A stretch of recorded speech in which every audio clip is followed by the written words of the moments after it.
Bukan situasi yang ideal, karena sekarang hujan. Tapi oke lah, no problem. Hujan sambil minum teh, sambil pisang goreng. Mantap.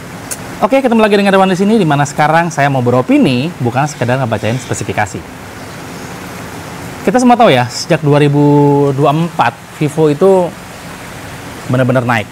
Handphone mereka tuh bagus-bagus banget, mulai dari flagshipnya.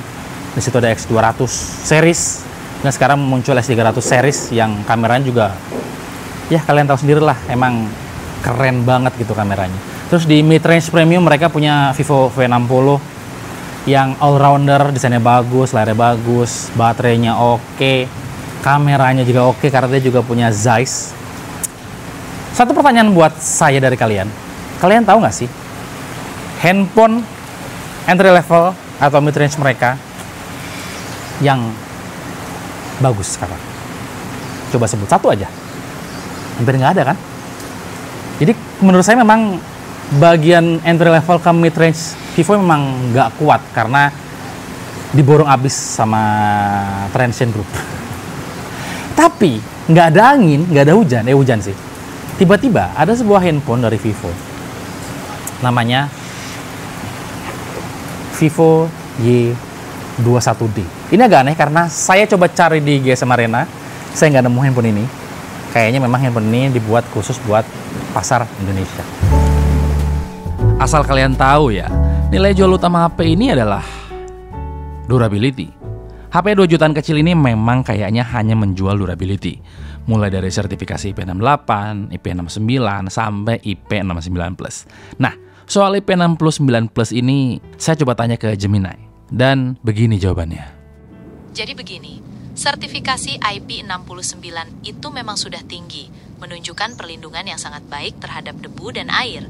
Nah, kalau ada tanda plus di belakangnya, seperti IP69+, itu biasanya menandakan adanya fitur tambahan atau tingkat perlindungan yang lebih baik lagi. Misalnya, mungkin ada peningkatan dalam aspek ketahanan terhadap suhu yang ekstrim, tekanan air yang lebih tinggi, atau fitur khusus lainnya yang tidak terdapat pada versi IP69 yang standar. Jadi jelas ya, mungkin ini HP pertama yang punya sertifikasi IP69+. Selain HP kuat secara fisik, secara baterai juga menurut saya wadidaw. Kapasitasnya 6500 mAh dan Vivo ngeklaim ini bisa tahan 3 harian buat pemakaian normal. Jujur saya sih percaya kalau dalam konteks pengguna normal. Misal buat ojol, kurir, atau yang malas banget ketemu sama powerbank. Kayaknya HP ini bisa jadi dream phone kalian deh. Dan bersyukurlah Vivo nggak ngasih charger 18 watt yang sama brand lain masih sering disebut sebagai fast charging. Tapi kita akan dapetin kepala charger 44 watt flash charge. Emang sih ini nggak ngebut-ngebutnya charger gitu. Tapi bisa ngisi baterai dari 0 sampai 50% dalam waktu 40 menit mah ya udah lumayan ngebut menurut saya. Nah, kayaknya memang HP ini cuma ngejual durability dan baterai aja. Karena kalau kita lihat hal-hal lain itu tuh terasa biasa aja. Oh, kecuali desain. Desain HP ini masih kelihatan cakep ya. Masih Vivo banget. Minimal nggak malu-maluin lah kalau kalian lihat dari pinggir-pinggir tuh seperti ada motif-motif tertentu gitu, walaupun pada akhirnya kalian pakai casing gitu. Ini warnanya ungu lavender.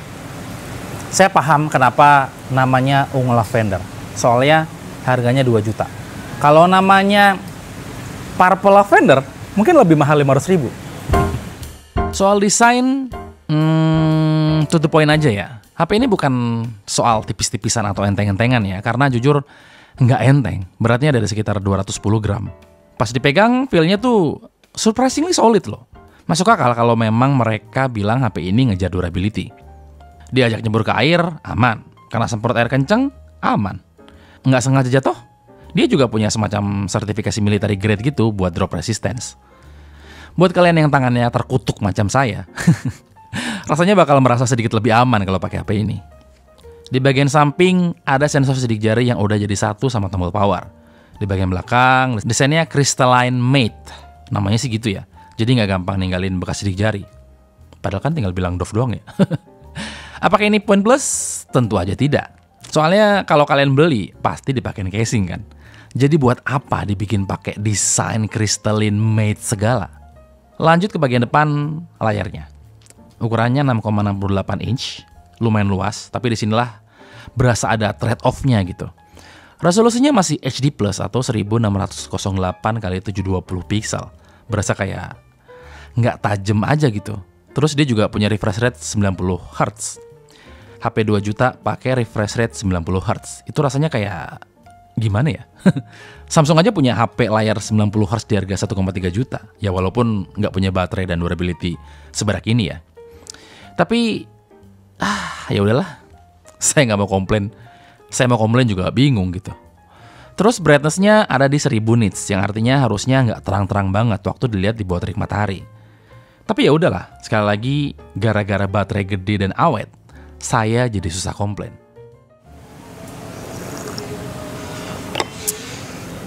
Apakah trade-off-nya cuma itu?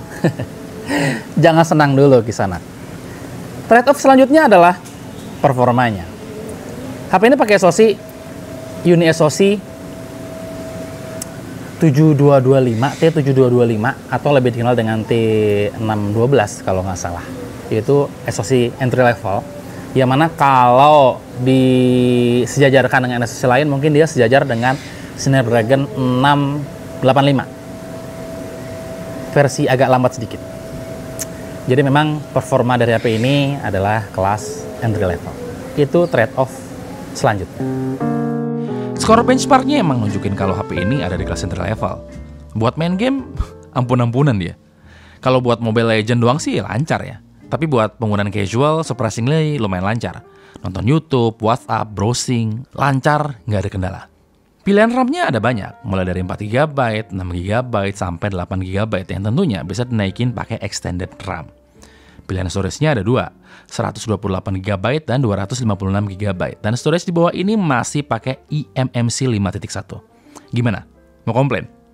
Ya nggak bisa lah. Ingat yang kita bahas di awal tadi. Tapi ada sedikit penggembira loh. Maksudnya kayak hiburan gitu. HP ini udah pakai dual stereo speaker. Dan speakernya kenceng banget.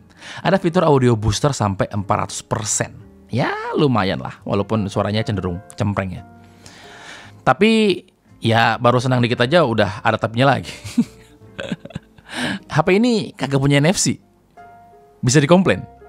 Saya sih nggak mau ya. Karena mungkin emang HP ini buat Gojek gitu, ya mungkin emang nggak butuh fitur ini. Terus soal kameranya, sekali lagi nggak usah ngarep lebih ya, karena bagian kameranya kayaknya emang bukan jadi nilai jual utama HP ini.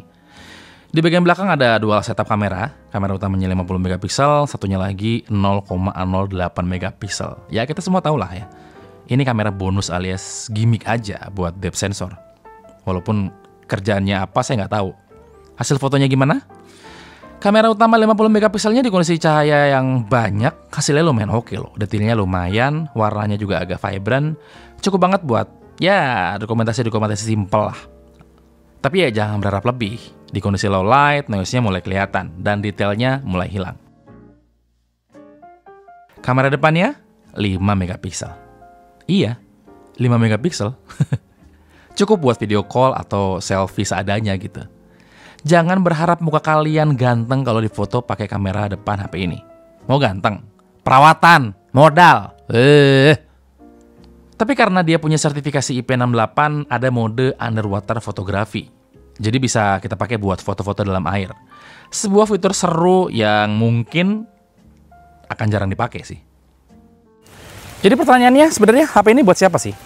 Kalau kita lihat spesifikasinya, bagaimana Vivo ngedesain HP ini, dan hanya dijual di pasar di Indonesia, kita bisa mengerucutkan sebuah profesi yang memang membutuhkan smartphone ini, yaitu ojek online. Dimana kita tahu sendiri ojek online kan hobinya menerjang badai gitu kan, melewati lembah. Ini jatuh itu. Dan memang butuh handphone dengan durability yang sangat tinggi gitu loh. Itulah kenapa saya bilang bahwa HP ini cocok banget buat ojek online yang memang tidak membutuhkan spesifikasi yang begitu tinggi, nggak butuh performa yang ngebut banget, bahkan nggak butuh NFC karena memang handphone ini nggak punya. Jadi buat kalian ojek online yang memang nyari handphone yang awet banget baterainya, buset awet banget baterainya, dan emang kuat banget dibanting-banting handphone ini ya. Kayaknya handphone ini adalah pilihan yang sangat baik. Hujan coy. Yaudah segitu aja video kali ini. Klik tombol kalau kalian suka dengan video ini dan kita akan ketemu lagi di video berikutnya. Irwan pamit dan adios.